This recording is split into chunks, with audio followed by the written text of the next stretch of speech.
कुछ दिन पहले पनवेल स्थित भिंगारी गांव के पास एक सड़क दुर्घटना में एक 7 वर्षीय विदिनी लोखंडे की मौत हुई थी, तो मृत बच्चे की बुआ गंभीर रूप से घायल हुई थी। इस सड़क हादसे को कुछ दिन नहीं बीते तो इतवार को फिर एक बार इस जगह पर सड़क हादसे में एक महिला सड़क दुर्घटना का शिकार बनी, जिसे पनवेल के गांधी अस्पताल में भर्ती किया गया है।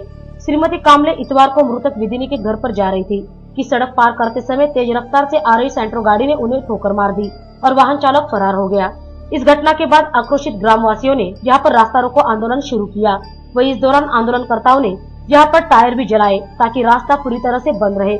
घटना की जानकारी मिलते ही पनवेल पुलिस थाना के वरिष्ठ पुलिस अधिकारी बाजीराव भोसले अपनी टीम के साथ घटनास्थल पर दाखिल हुए। इस दौरान आंदोलनकर्ता और पुलिस के बीच काफी बहस भी हुई। आखिरकार बाजीराव भोसले ने लिखित रूप से जब आंदोलनकर्ताओं को स्पीड ब्रेकर लगाने का निवेदन दिया, तब जाकर आंदोलन बंद किया गया। मालिकेचा अपघात झालेला आहे, त्यामुळेच या जनतेच्या सगळ्या भावना तीव्र आहेत। त्यामध्ये देखील याची जी मागणी असेल तिच्या पालकांची, त्या मागणीप्रमाणे 100% पुलिस डिपार्टमेंट त्यामध्ये त्यांना सहकार्य करायला कार्य करते। इस पूरे वारदात पर स्थानीय ग्रामवासियों ने अपना आक्रोश हमारे कैमरे के सामने जाहिर किया। गाडीवाले थांबत नाही, गाडी सरळ निघून घेऊन जातात। दुसरी गोष्ट आहे, 4 दिवसापूर्वी इथे विदिनी लोखंडेचा हा निष्पाप बालकाचा 7 वर्षाच्या मुलीचा इथे हत्या झालेली आहे।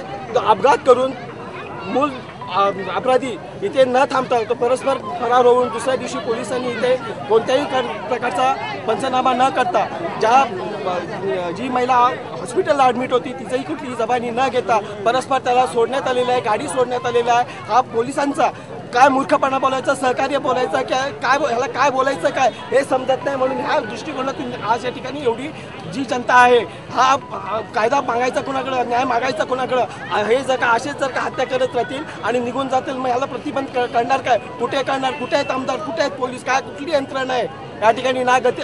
हा गोवा हायवे आहे, 17 नंबर गोवा हायवे असताना, मुंबई गोवा हवा असताना कोणत्याही प्रकारचं इथे नागरिकांना असुरक्षितता आहे या रोडवरून। त्याच्यामुळे इथे गतिरोधक हवे आहेत आणि विधिन्याचा खरा बारेकरी आम्हाला इथे शोधून द्यावा। पोलीस आहेत या रोडला, जे ट्रॅफिक किंवा जे सिनियर पोलीस वगैरे आहेत ते कुठल्याही प्रकारची कारवाई करत नाहीत आणि ऍक्सिडेंट हे वारंवार होतात। यांचं म्हणजे जर पोलिसांचं असं दुर्लक्ष असेल तर माणसांचे जीव काय खालीवर आलेले आहेत का, एवढे स्वस्त झालेले आहेत का? आणि जर याच्या पुढे जर याच्यावर काही जर कारवाई झाली नाही तर हे नुसतं इथे आंदोलन थांबणार नाही, तर इथले पोलीस स्टेशन असो, इथले पुढारी असो, एकालाही पनवेलच्या बाहेर पडून देणार नाहीत असं जनतेचं म्हणणं आहे। आणि याच्यावर जर एसीपी डीसीपी यांनी ताबडतोब इथे यायचंय